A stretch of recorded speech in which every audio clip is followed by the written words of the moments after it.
इस कार्यक्रम के प्रायोजक हैं रोजगार डेवलपर्स। नमस्कार, आप देख रहे हैं पल्स 24 न्यूज। मैं हूं आपके साथ आयुषी रावत। अब वक्त हो चला है उत्तराखंड उत्तर प्रदेश की खबरों का, लेकिन उससे पहले रुक करेंगे हेडलाइंस पर।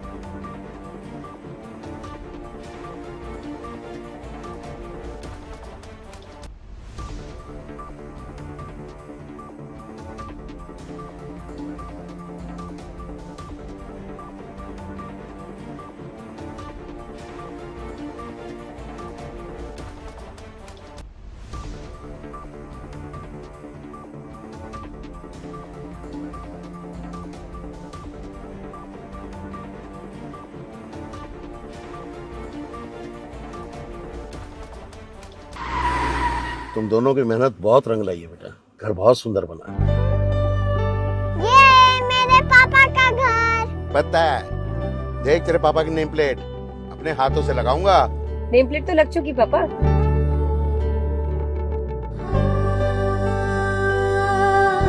असल मेहनत तो आपने की है पापा, मुझे इस काबिल बनाने के लिए। वो जिंदगी भर किराए के मकान में रहे, लेकिन तो आज ये घर मेरा नहीं, ये है मेरे पापा का घर।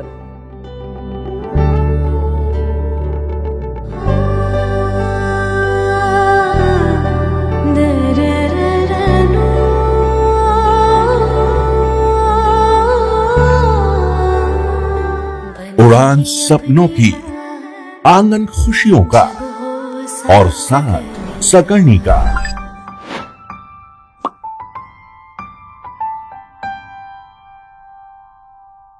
60 वर्षों से आपके साथ मनोरंजन और संस्कार का संगम, जाह्नवी मैगजीन।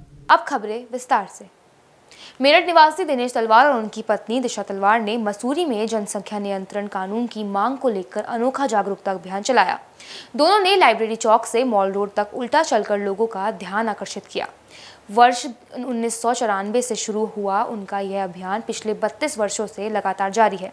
तलवार दंपति अब तक देश में लगभग 400 शहरों से जन जागरण कार्यक्रम और पदयात्राएं कर चुका है। सपोर्ट तो इतना मिला है कि आज़ादी के वक्त 33 करोड़ थे और आज 150 करोड़। जब भारत की आबादी 84 करोड़ थी, तब हमने इस आवाज को उठाना शुरू किया और दुर्भाग्य से देश के कर्णधारों ने, देश के राजा ने कभी भी इस समस्या की ओर ध्यान नहीं दिया और भारत की आबादी संसार में सबसे अधिक हो गई। और भारत इस बात के लिए भी जाना जाता है कि भूख, गरीबी, अशिक्षा, प्रतिभा पलायन, पानी की समस्या, आवास समस्या, न जाने कितनी समस्याएं इस देश में पैर पसार रही है। और जहां देश के राजा खामोश है, वहीं पर देश की जनता ने भी खामोशी की चादर ओढ़ रखी है। सामाजिक दायित्वों से भारत का नागरिक विमुख होता जा रहा है और इस समस्या की ओर ध्यान नहीं दे रहा है। अभियान चला रहे हैं, करीब 400 शहरों की पदयात्रा कर चुके हैं और लोग हमें पहले बिल्कुल पागल समझते थे जब हम सड़क पर अपने हाथ चलाते थे, बट अब हमें ऐसे अप्रिशिएट करते हैं तो हमें अच्छा लगता है कि लोग भी मतलब समझते हैं कि भारत की जनसंख्या बढ़ रही है और ये बहुत बड़ी समस्या है जनसंख्या बढ़ना। लोग ठीक है, आप सब जागरूक हो, हम अपना अभियान चल रहे हैं, लोगों को जागरूक करने की कोशिश करते हैं, उनसे बोलते हैं कि जनसंख्या बहुत बढ़ रही है। तो कृपया प्रधानमंत्री जी से हमारी यही मांग है कि वो 2 बच्चों का कानून बनाए।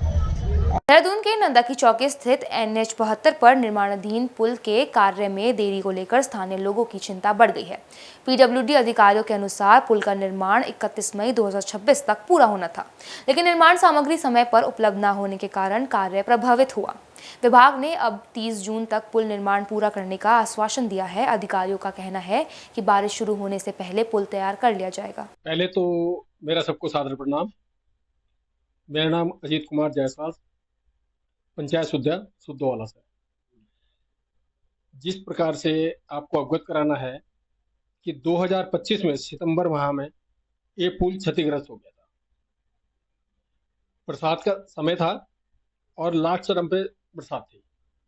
अब 2026 शुरू हो चुका है और पुल का जो है कि कार्य अभी काफ़ी धीमी गति से या किन कारणों से विलंब हुआ, ये तो मेरे से ज़्यादा आपको ज़्यादा होगा।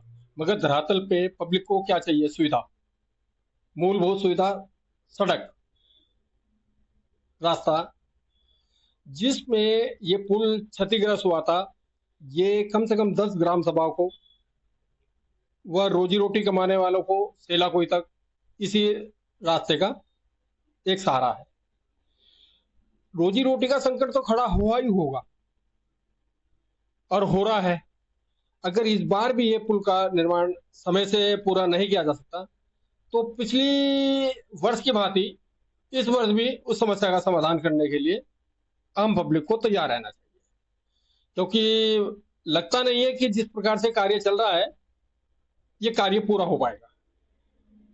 इसमें शिक्षा संस्थान, विद्यालय, सरकारी ऑफिस, हॉस्पिटल, अन्य के लिए यही एक मार्ग, एक वैकल्पिक रास्ता है।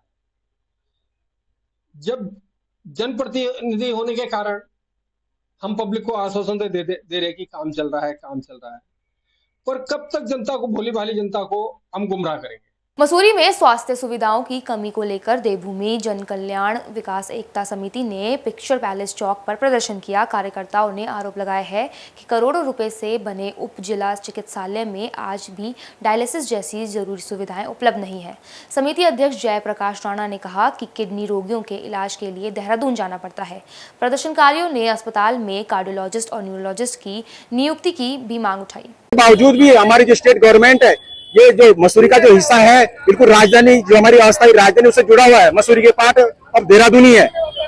तो यहाँ पर जो हॉस्पिटल, हमारा उपजिला अस्पताल है, यहाँ पर ये स्थिति, अगर किसी की तबियत खराब हो जाए, ज्यादा बिगड़ जाए, तो यहाँ पर जो डॉक्टर साहब है, वहाँ पर पहले तो डॉक्टर ही पूरे यहाँ पर उपलब्ध नहीं है। दूसरी बात बताऊं तो यहाँ पर उपकरण मौजूद नहीं है। किसी को डायलिसिस की अगर प्रॉब्लम आ जाए तो सीधा देहरादून भागते हैं, ज्यादा तबियत खराब हुई तो देहरादून भागते हैं। तो ये किस प्रकार का यह सिस्टम सरकार ने बनाया है? मेरा जो हमारे अभी पिछले महीने हम लोगों ने ज्ञापन दिया था एसडीएम महोदय को, समिति के माध्यम से, हमारी देवभूमि जन कल्याण जो समिति, एक ज्ञापन दिया था जो हमारे स्वास्थ्य मंत्री सुबोध उनियाल जी है कि भैया आप यहाँ मसूरी में आओ और ये जो हमारा जो जिला अस्पताल है यहाँ मसूरी का सिविल हॉस्पिटल, उसमें जाकर देखो अंदर कि वहाँ पर क्या क्या अनियमितता है, वहाँ पर क्या क्या सुविधाएं हैं आपने जो जनता को देनी है। लेकिन आप सिर्फ क्या है कि आपने ऐसी नीतियां वहाँ देहरादून में बैठ के बनानी है कि जैसे ठग विद्या होती है कि बस यहाँ से सिर्फ टैक्स लो और सिर्फ अपनी जेबें भरो, सुख साधन भोगो, अपने यात्रा करो, इधर उधर भागो, जो आपके जो चुनाव है उसमें जो पैसा लगाओ, आपका सिर्फ ये काम रह गया है। मसूरी की जनता के साथ आपने क्या किया है? हॉस्पिटल में जाके देखिए, वहाँ पर पूरे डॉक्टर नहीं मिलेंगे, कर्मचारी नहीं मिलेंगे। हॉस्पिटल के अंदर अगर मशीनरी, डायलिसिस की मैं बात करूं, एमआरआई की बात करूं, तो यहाँ पर सुविधाएं है नहीं, तो क्या फायदा हुआ इस विश्वविख्यात मसूरी का? तो इसी संबंध में आज हम लोगों का यहाँ पर धरना प्रदर्शन है और ये एक सांकेतिक धरना प्रदर्शन है। अगर सुबोध उनियाल ने अगर सूद नहीं ली कि ये जो हॉस्पिटल है मसूरी का, क्योंकि इस यहाँ से जो क्षेत्र जुड़ा हमारे मसूरी में, यहाँ पर तमाम आसपास के गांव भी आते हैं, दुनिया भर के पर्यटन लाखों की संख्या में यहाँ पर पर्यटन आते हैं। उनकी अगर तबियत बिगड़ जाए तो वो लोग कहाँ जाएंगे? तो ये जो हमारा धरना प्रदर्शन है ये सिर्फ इतना ही नहीं है। आने वाले टाइम पे अगर आपने यहाँ हॉस्पिटल की जो सुख सुविधाएं जिसकी हम बात कर रहे हैं, अगर वो अगर सुदृढ़ नहीं करी, अगर सब कुशल पूर्वक अगर सही नहीं किया, तो हम लोग आपका घेराव करेंगे देहरादून आके और चक्का जाम कर, रोड चक्का जाम करेंगे और हॉस्पिटल में तालाबंदी का काम करेंगे। डुमरियागंज सांसद जगदम्बिका पाल ने प्रेस कॉन्फ्रेंस में केंद्र सरकार के 12 वर्ष की उपलब्धि गिनाई। उन्होंने कहा कि जल कल्याणकारी योजनाओं ने करोड़ लोगों के जीवन में बदलाव लाया है। प्रधानमंत्री आवास, उज्ज्वला, किसान सम्मान निधि, आयुष्मान भारत और जनधन जैसी योजनाओं का उल्लेख करते हुए उन्होंने इन्हें गरीबों और किसानों के लिए लाभकारी बताया। सांसद ने कहा कि सड़क, रेलवे और हवाई कनेक्टिविटी से बड़े सुधार हुए हैं। मंत्री श्री नरेंद्र मोदी जी के 12 साल का कार्यकाल देश की जनता के विश्वास का कार्यकाल, देश की जनता के विकास का कार्यकाल और ये 12 वर्ष जन कल्याण के कार्यकाल रहा है। और प्रधानमंत्री जी ने अपने 12 साल की सरकार के जो कार्य संस्कृति थी, वो कार्य संस्कृति रिफॉर्म, परफॉर्म और ट्रांसफॉर्म। आज अगर भारत दुनिया की चौथी अर्थव्यवस्था बना है, विश्व की top 4th world largest economy बनी है, तो इसी रिफॉर्म, परफॉर्म और ट्रांसफॉर्म से बना है कि जब 2014 में भारत के प्रधानमंत्री को देश की जनता का जनादेश मिला था, तब भारत 11वें आर्थिक पायदान पे था और आज 12 सालों में हम मात्र चौथे आर्थिक पायदान पे आ गए। और आज भारत विश्व में सबसे तेजी से बढ़ती हुई तेज गति की अर्थव्यवस्था है। India is becoming one of the fastest growing economy at the rate of 7.7%। 2014 में भारत की छवि दुनिया में हो गई थी कांग्रेस यूपीए में कि यहाँ पे पॉलिसी पैरालिसिस हो गई है, सरकार कोई निर्णय नहीं लेती, सरकार कोई डिसीजन नहीं करती है और इसको भारत को लोग बनाना रिपब्लिक मांग रहे थे। और फ्रेजाइल 5 की इकोनॉमी मानी जाती थी कि भैया यहाँ की इकोनॉमी की न कोई नीति है, न कोई सिद्धांत है, न कुछ उसमें बुनियाद है, लचीली। आज फ्रेजाइल 5 से 12 वर्षों में नरेंद्र मोदी जी ने टॉप 5 इकोनॉमी में किया, अब टॉप 4 इकोनॉमी में आ गया है और आज अब भारत की पॉलिटिक्स ऑफ परफॉर्मेंस हो गई है। गाजीपुर के थाना बिरनो परिसर में नए प्रशासनिक और आवासीय भवन के निर्माण कार्य का भूमि पूजन और शिलान्यास पुलिस अधीक्षक डॉक्टर इराज राजा ने किया। इस दौरान वैदिक मंत्रोच्चार के बीच पूजा अर्चना कर भवन के सफल निर्माण की कामना की गई। पुलिस अधीक्षक ने बताया कि नए भवन से पुलिस कर्मियों को बेहतर कार्यस्थल मिलेगा और जन सुनवाई व्यवस्था भी मजबूत होगी। सर, आज आप बिरनो थाना में मौजूद है, क्या कार्यक्रम है, क्या कहेंगे? थाना बिरनो पर ये पूर्व से यहाँ पर बहुत पुराना थाना एक है, बिल्डिंग बहुत पुरानी हो चुकी थी, तो शासन के द्वारा जो लगातार नई थानों की बिल्डिंग बनाई जा रही है उसी में अनुदान प्राप्त हुआ और कार्यदायी संस्था के द्वारा यहाँ पर थाने का निर्माण कार्य शुरू किया जा रहा है। तो पूर्व में थाना बना हुआ था उसी स्थान पर, तो इसके लिए आज पूरा विधि विधान से भूमि पूजन यहाँ पर थाने पर हुआ है और अब से बहुत युद्ध स्तर पर जल्दी ही यहाँ पर एक बहुत ही अच्छी खूबसूरत बिल्डिंग बन के तैयार होगी, जो कि एक भविष्य में एक मॉडल थाना भी बनेगा। गाजीपुर में प्रधानमंत्री नरेंद्र मोदी सरकार के 12 वर्ष पूर्ण होने पर प्रभारी मंत्री रविंद्र जायसवाल ने जिले में हुए विकास कार्यों की जानकारी दी। उन्होंने बताया कि Purvanchal expressway, Varanasi Gorakhpur 4 lane highway और इंडस्ट्रियल कॉरिडोर जैसी परियोजनाओं से जिले को नई पहचान मिली है। जल जीवन मिशन के तहत हजारों गाँवों में पेयजल योजनाओं पर काम हुआ है। मंत्री ने कहा कि विभिन्न योजनाओं के माध्यम से विकास, रोजगार और जल कल्याण को लेकर बढ़ावा दिया जा रहा है। 12 साल पूरा हो रहे हैं, आपके माध्यम से जनता को विकास के बारे में जानकारी दे रहे हैं। लोकतंत्र में विधायिका की जिम्मेदारी होती है, जनता के लिए जो विकास काम है, पूर्व के सरकारों में विकास काम नहीं करते थे, इसलिए जनता का सामना नहीं करते थे और न बताते थे क्या काम किए। लेकिन माननीय प्रधानमंत्री मोदी जी, माननीय मुख्यमंत्री योगी जी जो जनता के लिए काम करते हैं, इतने काम कर दिए हैं कि अब हम सब लोग उसको प्रिंट करा के देते हैं और हर सेक्टर में, यानी हम बात करना चाहें, माननीय मोदी जी ने 12 साल के अंदर, एक तो पहले माननीय मोदी जी को बधाई, शुभकामना है।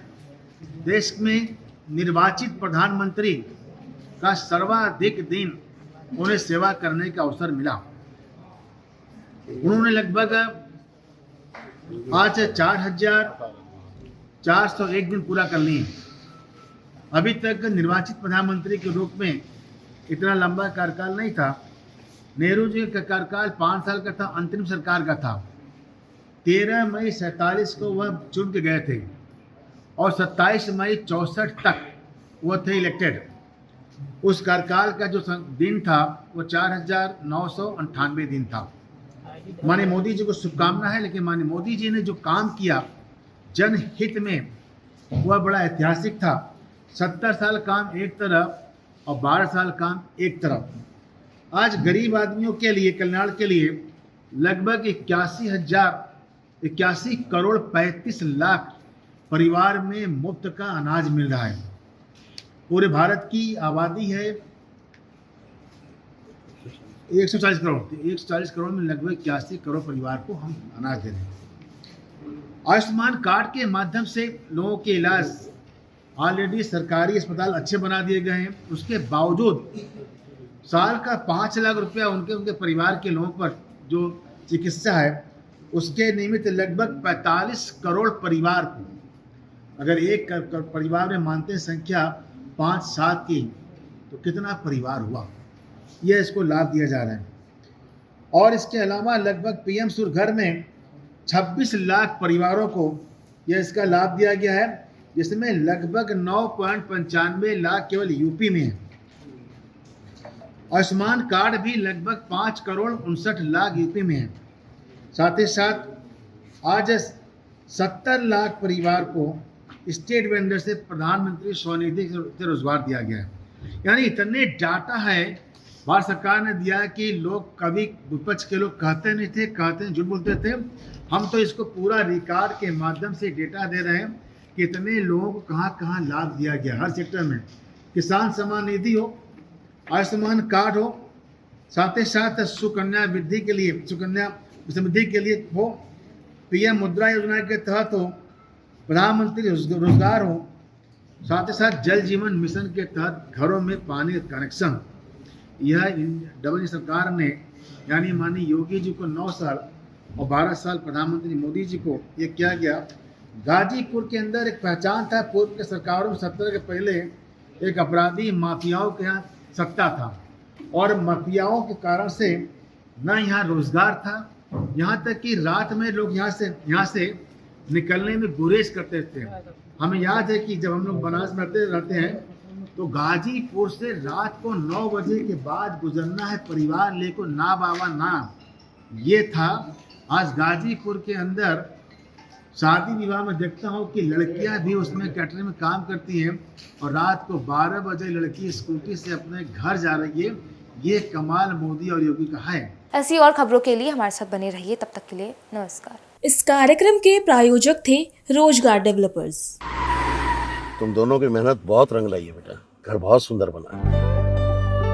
ये मेरे पापा का घर। पता है, देख तेरे पापा की नेम प्लेट अपने हाथों से लगाऊंगा।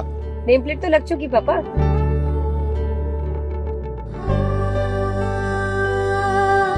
असल मेहनत तो आपने की है पापा, मुझे इस काबिल बनाने के लिए। वो जिंदगी भर किराए के मकान में रहे, लेकिन आज ये घर मेरा नहीं, ये है मेरे पापा का घर।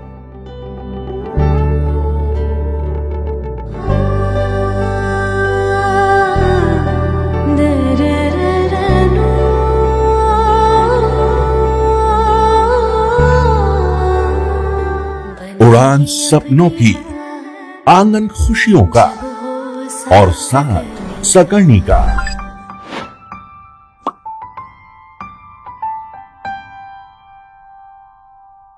60 वर्षों से आपके साथ मनोरंजन और संस्कार का संगम, जाह्नवी मैगजीन।